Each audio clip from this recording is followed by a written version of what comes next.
Ако кажеш кой си,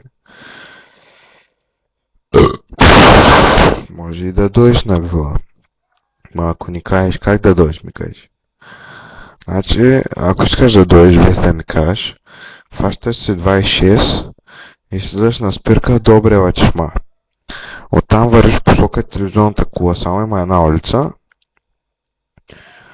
и се пада не първата, втората пресечка. Значи втората пресечка вдясно, оттам нататък след това минаваш първата, втората, третата пресечка вляво, оттам първа, втора, трета, четвърта, пета, шестата къща е моята. Утре, ако искаш, ела, фащаш 26, слизаш на Добрева чешма и тъй. Аре.